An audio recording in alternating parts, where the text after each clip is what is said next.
All right, let's jump right in. The Garden of Eden. A man, a woman, a snake, and an apple. It's probably the most famous story on Earth, right? We've all heard it 1,000 times.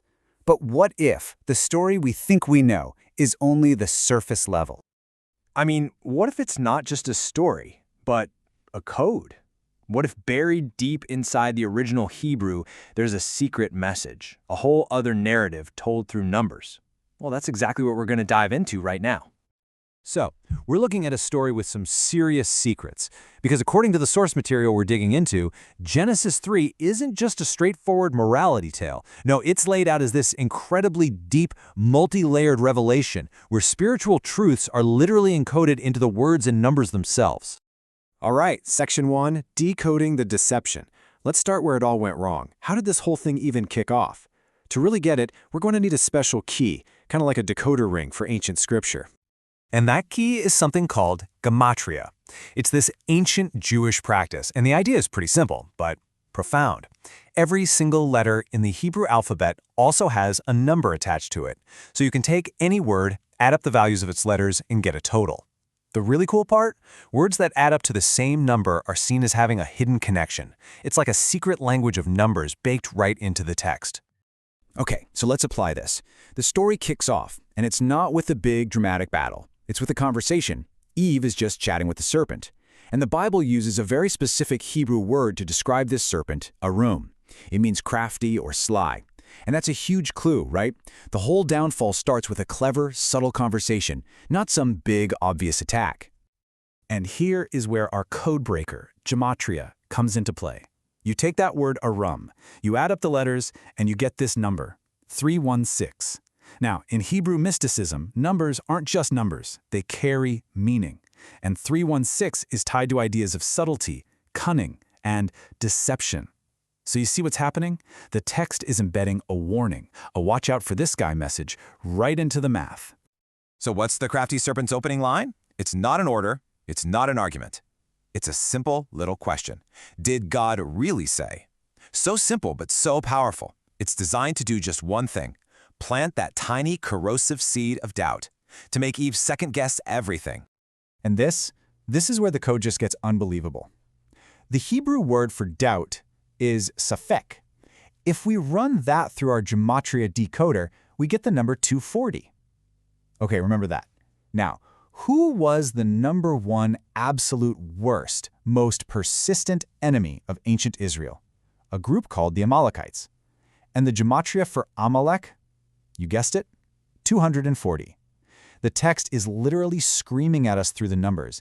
Doubt isn't just a feeling. It's the enemy. Okay, so the seed of doubt has been planted. Now we're going to look at the math of the fall. Let's break down how this single moment of doubt snowballs into the main event. It's not random. The text lays it out like a step-by-step formula. And it's a process that hits all 5 senses. It's so deliberate. First, she sees it. The woman saw that the fruit was good. Then she touches it. She took of its fruit. That leads to desiring it, and then she tastes it and ate. And what's the final step? Speaking. But now the speaking isn't fellowship, it's blaming. The woman you gave me. It's a complete immersive journey into disobedience. And right here, the code gives us this mind-bending twist. The Hebrew word for sin is chet. Its Gematria value is 18. But there's another, very famous Hebrew word that also has a value of 18, chai, which means life. Think about that. The code is numerically linking sin and life. Why? Because that's the great deception, isn't it? Sin always shows up disguised as something that's going to make your life better, fuller, more alive, when its true nature is the exact opposite. Okay, so everything has fallen apart. But now, the story takes a sharp turn. We move from the consequences to something else entirely, a prophecy.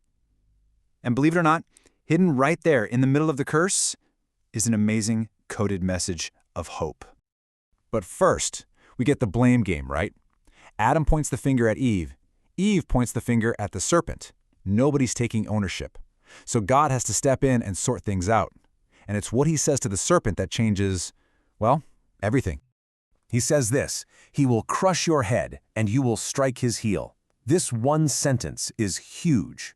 It's often called the proto-evangelium, which is a fancy way of saying the first gospel or first good news. It's seen as the very first prophecy of a coming Messiah, setting up this epic conflict between humanity and the serpent. But the real secret is in the specific words. Yeah, it's a tale of two very different wounds. The Hebrew word used for what happens to the serpent's head, YAH-WEH, means a total, final, game-over crushing. But the word for what happens to the Messiah's heel, tishfuenu, is more like a temporary strike or a bruise. It's a wound for sure, but it's not a fatal one. The ultimate outcome of the spiritual war is spelled out right there in the vocabulary. This is just wow. But the code doesn't stop there. It doesn't just tell us about the problem and predict the fight. According to our source material, it actually lays out a redemption equation. It points mathematically to the way out. Let's look at the code for salvation itself. The Hebrew word is Yeshua. And yeah, you probably noticed that sounds a lot like Yeshua, the Hebrew name for Jesus. The numerical value for Yeshua is 391. And what else is connected to that number? Words like simcha, which means joy, and or, which means light. The numbers themselves are telling us that salvation is about bringing back joy and light. But the equation goes even deeper, and it all boils down to one very important number: 13.